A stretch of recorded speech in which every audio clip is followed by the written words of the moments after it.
Isn't this what like people like Elon Musk go to and like, you know, let their wild side out? You viewers seem to greatly enjoy taking a look at some of the wildest conspiracy theories from last year, so you're in luck. Either 2023 happens to be a banner year for insane conspiratorial nonsense, or every year has been full of trash, and I've just managed to remain insulated from the ridiculousness of the past. Honestly, Kevin, it's probably that. You don't realize how many crazy conspiracy theories there are out there until you go looking for them. If you're new here, Kevin writes the scripts, I read it. That's how the format works. Or as conspiracy theorists would counter, I've buried my head in the sand and refused to acknowledge the truth. You sheeple, Kevin. Get it together. Wake up. Oh my god, the amount of times people tell me this on like Twitter, like for literally, it can be anything. I'm just adjusting my microphone. Sorry, it's moving around too much. It's absurd, the number of people on Twitter who are all about this. X. So today, we'll either be looking at more insane conspiracy theories from 2023, or we'll be delving deep into the news that you need to know and the stories that mainstream media has tried to bury. Yeah, it'd be funny if this channel, which it pokes fun at conspiracy theories, literally turns into a channel for conspiracy news because people come here and non-sarcastically think that we're actually covering stuff that the mainstream media doesn't want to cover. That would be ironic, wouldn't it? And depressing. And I'd rather not have this with that audience. So if you're here for actual conspiracy theories that you think are real, I'd recommend that you are not here. And I don't know, tune into Joe Rogan. I don't know, conspiracytheory.com. Who gives a shit? Let's carry on. Burning Man. Drive into Burning Man, Burning Man, Burning Man. For anyone unfamiliar, Burning Man is a week-long celebration that takes place in the Nevada desert every year. Originally, it coincided with the summer solstice, but since that seems like a pretty miserable time to have a massive party in the desert, the event was moved to a week before Labor Day. Don't know when Labor Day is. In July? I don't know. The second to last night of the festivities features the burning of the man, a giant wooden effigy shaped like a person. The original man was a mere 8 feet tall, though subsequent ones have reached up to 100 feet in height. That's pretty big. Isn't that like 30 meters?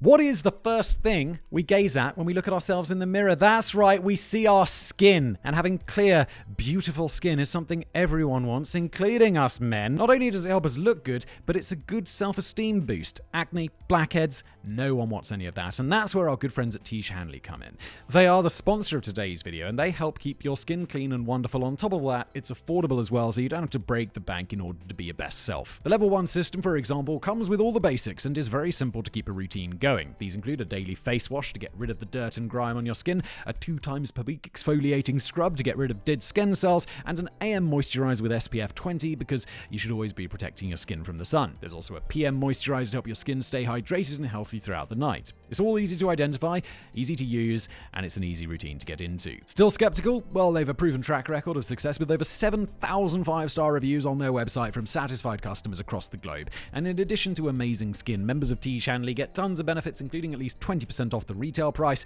the ability to customize your box, exclusive monthly deals, you can pause or cancel at any time, and free US shipping and low-cost shipping to most other countries. They are also offering you guys a great deal. Just click the first link in the description and you'll get 30% off your first box, plus a free gift. Don't miss out on this amazing deal. Click the link to get started today. Thank you to Tiege Hanley for sponsoring, and now back to today's video.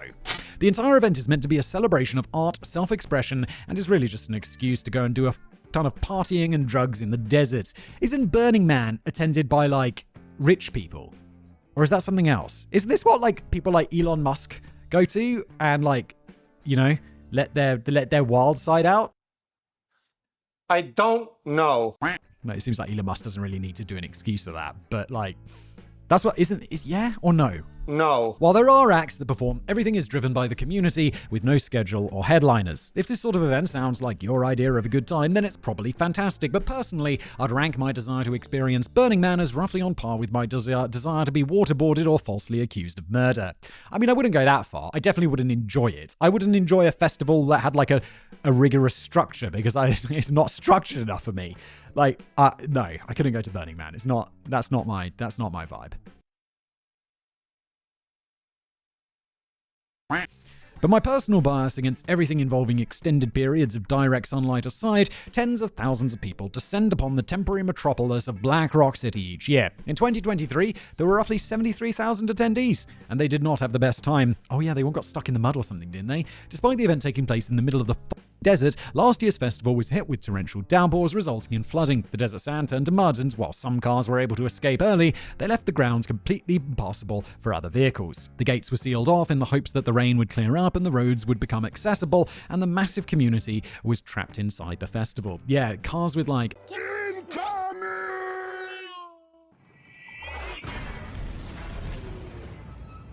I've got a big 4x4 car with big knobbly tires in it because I like to go on an adventure.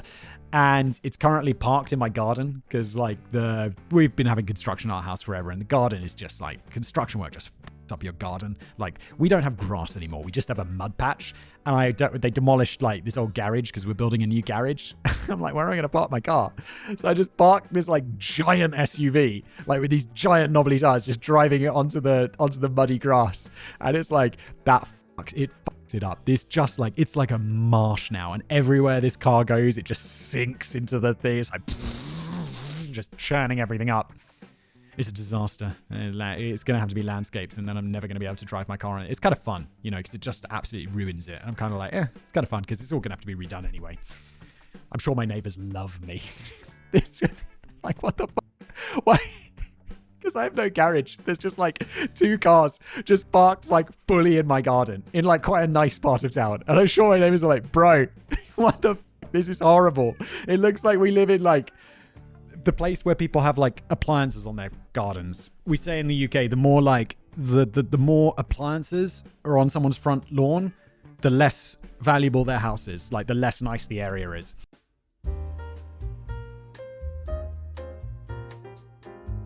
This would last for an indeterminate amount of time, so everyone was instructed to ration their food and water since new supplies couldn't be brought in. On the plus side, the sudden rainfall was the closest that anyone had got to a shower that whole week. Seriously, you hippies can talk about free love all you want, but if the other person involved has spent 6 days in a desert orgy without showering, there is a definite cost involved. Yeah, that is nasty.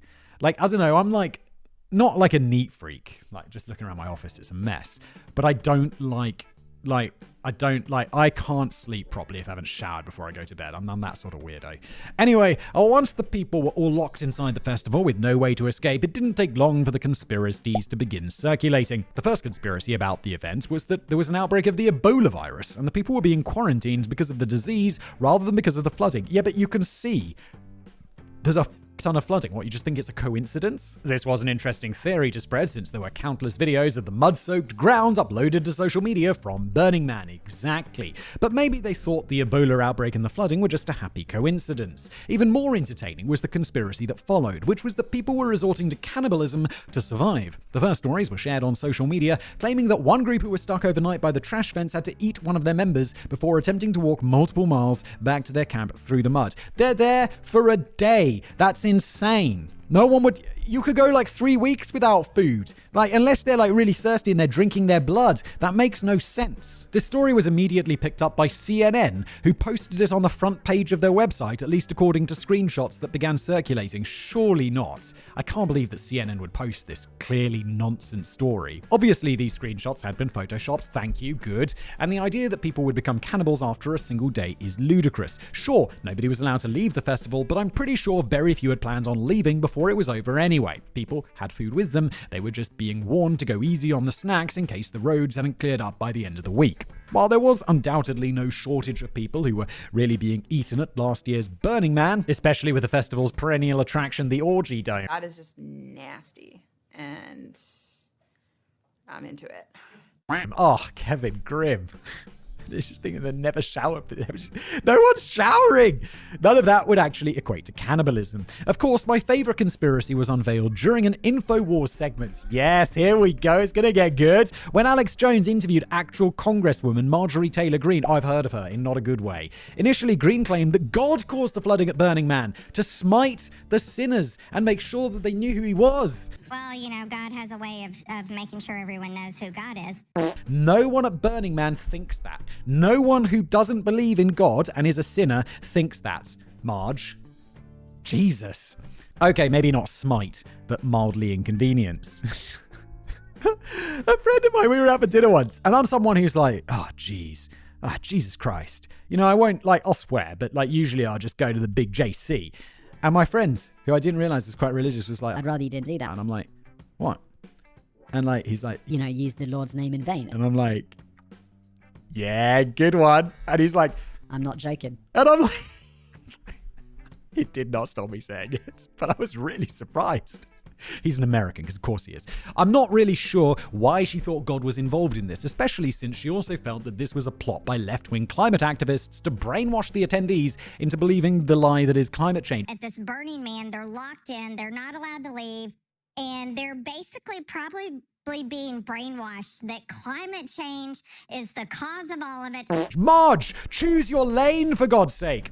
Those newly evangelized puppets would then go out and spread the climate change propaganda. What is going on? You're just mashing the conspiracy theories again together, Marge, aren't you? What I love about this theory is that it isn't even logically consistent with itself. Burning Man wasn't quarantined because of an Ebola outbreak, but if there had been an outbreak, they definitely would have been quarantined. There wasn't any cannibalism at the festival, but people who are trapped without supplies for extended periods of time have been known to resort to such desperate actions, though not after a single day. Yes, obviously.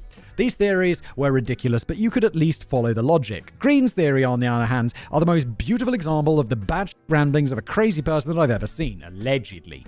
For both of her statements to be true, it means that either the Liberals control the weather or have the ability to contact God to do their bidding. Even more nonsensical was the idea that they would go to such lengths just to convince a bunch of hippies that climate change was real. Sure, some of the attendees are celebrities, social media influencers, and Silicon Valley billionaires who are just going to Burning Man to be seen, but it's safe to say that the vast majority of people attending that week-long drug-fueled art show and sex party in the desert already believed in climate change without the need for divine intervention or brainwashing. It's so stupid, Marge. It's a stupid theory. And you're allegedly stupid, in my opinion. I've worn dresses with higher IQs, but you think you're an intellectual, don't you, Abe? Nuclear weapons aren't real. Allegedly, this theory dates, but this is a fucking clever one though, doesn't it? Because, I mean, obviously they're real because, but like, it'd be very clever if they weren't, because it's a real good deterrent for not doing big wars. Allegedly, this theory dates back to the 1950s or 60s, but the earliest specific reference I could find was from pseudoscientist and conspiracy theorist Mars Mathis. Mathis is, I've never heard of Mars Mathis. Is he like another Alex Jones, you know, pool of content? A deep pool of content that we can explore, Kevin, because those videos do well. We should do that. It's not coffee. That's a waste cup. Good.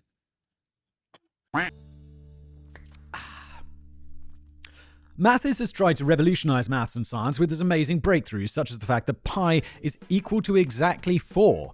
No, it's not. It's 3.14159. And some other digits. I once memorized it to 100 because I'm a loser. I'm proud of you, you know that. That was a particularly interesting claim to make, since all it takes is 2 minutes for somebody to measure the circumference and diameter of a coin, mug, or bottle and calculate that no, it definitely doesn't.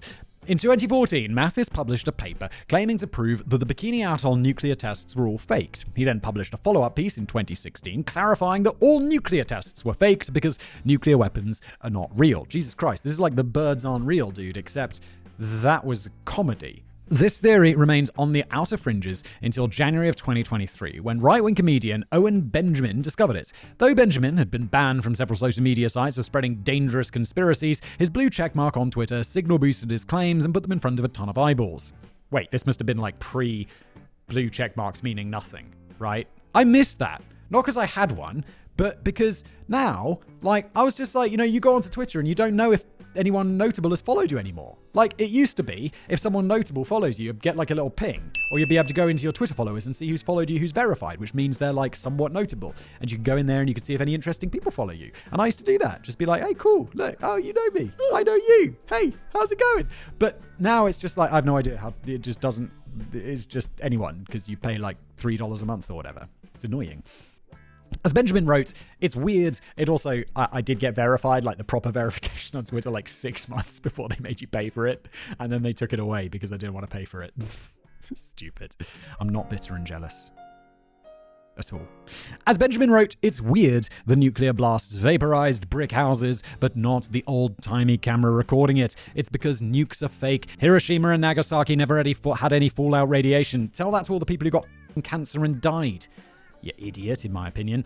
Allegedly. Stupid. The whole narrative and all that evidence is absurd. While there were others that already believed the theory, this tweet seems to be the origin of the sudden boost in popularity. It gained enough traction that science YouTuber and advocate of nuclear energy and fellow magic nerd Kyle Hill was receiving so many new emails from people who genuinely believed this lie that he had to make an entire video to counter their claims. But, to be fair, those claims do make a lot of sense without any other context. Not only should a nuclear detonation destroy the cameras, but they release EMPs that would disrupt any sort of electronics. How could we possibly have filmed them with old-timey cameras? It's one of those things where you're like, oh yeah, until you get the f***ing explanation. And then you should be like, oh yeah, that's real. As we're probably about to do. To start, a fun little fact about the assertion is that we only know nuclear bombs release EMPs because we detonated nuclear bombs. Oh yeah. This discovery was made during a test detonation when machines that were too close to the explosion malfunctioned because of the resulting EMP. Until that equipment messed up, scientists hadn't actually figured out EMPs would be a byproduct of the explosions yet. As for the question of how cameras could possibly record these explosions, allow me to answer that question with another question. Are you fucking stupid? How dumb are you? Do you think they were going to have a cameraman stand 5 feet away from the explosion to try and catch everything in as much detail as possible? The cameras were located in secure bunkers 5 miles away, and they used telescopic lenses to get up close but fairly low resolution footage of individual houses being blown apart by the blasts. Hey, you're finally awake. The fallout, that poses an interesting question though. We've always been warned of the dangers of fallout from nuclear explosions. So how come Hiroshima and Nagasaki are thriving cities comparatively free of fallout, while Chernobyl is an uninhabited wasteland? Isn't this because they didn't want it? Like, you can make a nuclear bomb do what you want, in many ways. Just trying to base on what I vaguely remember about this, so give me a break.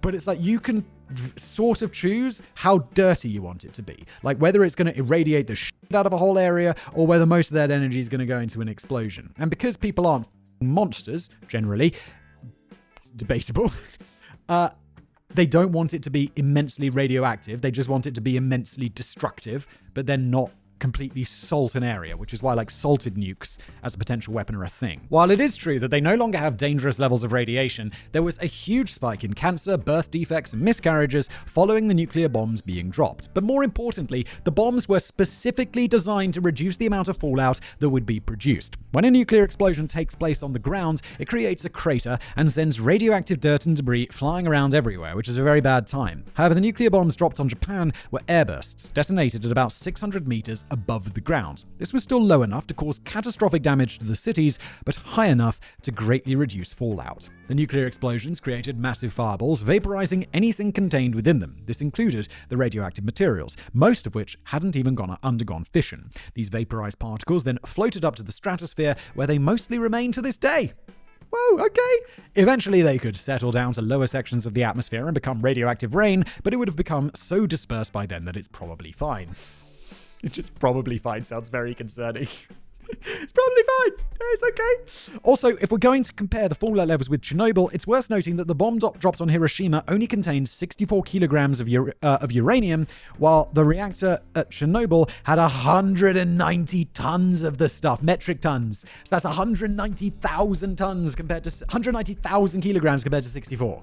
That's why Chernobyl's fucked up. Of course, in order for this theory to exist, there needs to be some sort of counter-explanation for what happened to those cities. After all, it's not like Japan was going to surrender to the Allies just for the hell of it. To explain this, Mathis and others have explained that there obviously were bombs dropped on Japan, they were just conventional weapons. Do you have any idea how big of a conventional weapon that would need to be? Like, it's why it's like measured in like thousands, kilotons and megatons, or kilotons for Hiroshima and Nagasaki, right? Thousands of tons. It's a really big bomb. I shouldn't need to explain how absurd that is, but I'm going to do it anyway. According to Japanese sources, the devastation unleashed upon these cities was done by a single plane. And that makes sense, because the planes each dropped a single nuke. But how close to that much destruction could have been caused by a single plane using conventional weapons? It just isn't even remotely anything like it. Like, the mother of all bombs is the largest bomb, is like the largest conventional bomb in the world, or like in America's arsenal or something. And it's a big bomb, but it is not a nuclear bomb.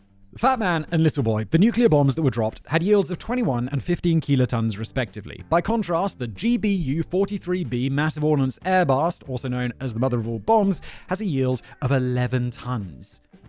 11 tons, compared to 15 and 21 kilotons. Big difference. That means it would take well over 1,000 mother of all bombs to cause the kind of explosions that were seen in Japan. Seeing as the maximum weight a B-29 bomber could lift off the ground is only 3 of these bombs, it's safe to say that a single plane with conventional weapons was not responsible for what happened to Hiroshima and Nagasaki. No fucking shit.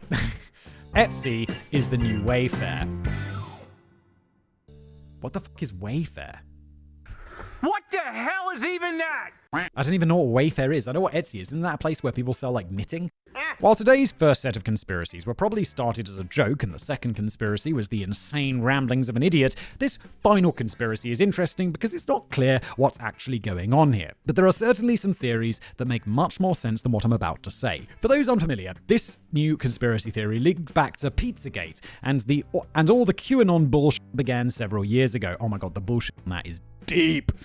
I'm not going to give you the whole history of that, but basically it related to the notion that a cheese pizza is 4chan and or deep web slang for illegal pornography. And obviously, politicians in their 60s and 70s were very familiar with the goings-on of 4chan and the accompanying slang, so they incorporated it into their own emails to talk to one another in code. This is a highly logical deduction to make. I say sarcastically. Anyway, it becomes a whole thing, and it resulted in someone opening fire inside a Washington, D.C. pizzeria, though at least nobody was injured. However, conspiracy theorists' obsession with child trafficking has yet to go away, despite the obvious evidence that everything they seem to believe is a lie. That's obviously not to say that child trafficking isn't a serious problem, and there certainly are powerful people involved who made sure that Epstein definitely killed himself in prison. But these conspiracy theorists are looking for evidence in places where none exists. That all led to the conspiracy involving Wayfair, an online furniture store. Well, there we go. Never heard of it, probably because I'm not buying furniture in America. People saw some random pictures of generic furniture, sometimes with names that may correspond to a person's first name, and immediately assumed that it was a way for covering the trafficking of children. What did you smoke that morning? Is it crack? Is that what you smoke?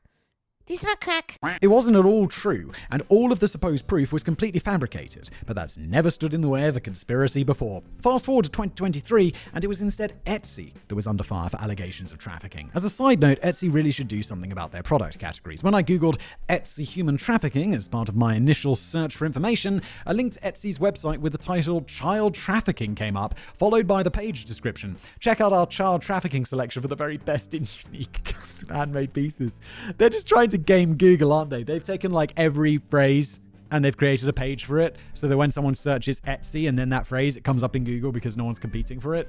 Obviously, because it's insane. Simon can't see it, but this is seriously a real and undoctored screenshot of the results. Well, dear audience at home, you get to enjoy it more than I do. To test if these are just automated search result landing pages that the website generates, I tried Googling other random phrases and they did not provide any results. Okay, my theory's gone. My theory was the same as Kevin's. So what the f*** are you doing, Etsy? Seriously, Etsy, you need to fix that shit. Yeah, you do. Anyway, in late 2023, users discovered a bunch of accounts selling AI-generated images of kids eating cheese pizza that were priced at thousands or even tens of thousands of dollars. That is sketchy, but it seems like someone's making a joke. At least I fucking hope it's someone making a joke.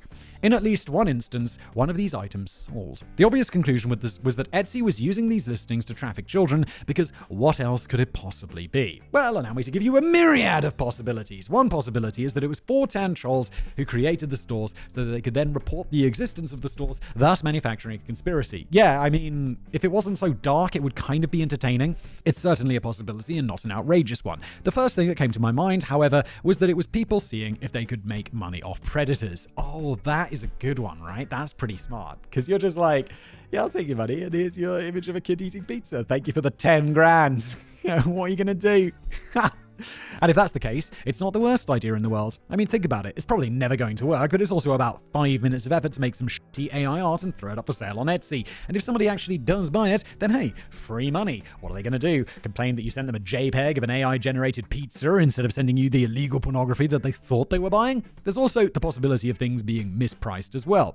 An item selling for $9,999 could easily have been intended to sell for $99.99, and they forgot to put the decimal point in. Or since some of the pieces were actual paintings or drawings rather than AI art, whoever made it could genuinely believe that their paintings were worth tens of thousands of dollars each.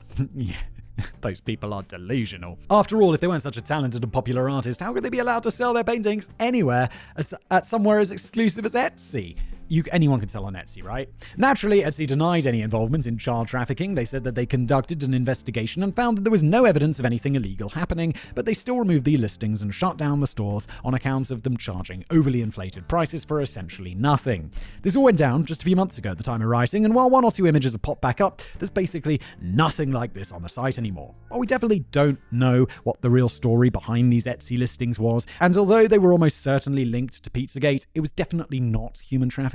Conducting those activities in such a public and obvious way would be the height of stupidity, and it's pretty obvious that the people involved would use much more discreet methods. Yes, it really is. If you're even doing this, like, as a joke, you're asking for trouble, bro. FBI gonna be at your door just to, like, go through all your shit. Have a look at the headlock here. See that chap over there? Get your hand off my... Or since the conspiracy theorists love to tie all these things to wealthy and influential politicians, in the case of those people, they use much more overt methods because they can. Jeffrey Epstein didn't send people secret messages on 4chan. He bought a plane, named it the Lolita Express, and used it to take people to his private island, because people like that are rich and connected, and you're just you. So even if you know what they're up to, what the fuck are you gonna do about it? That's the depressing end to today's video. Thanks for watching. It's just probably fine sounds very concerning. It's probably fine. It's okay. Just before you go, quick reminder to check out Tiege Hanley. By clicking the link in the description below, you get 30% off your first box. Your skin will thank you, and you will thank yourself, won't you now?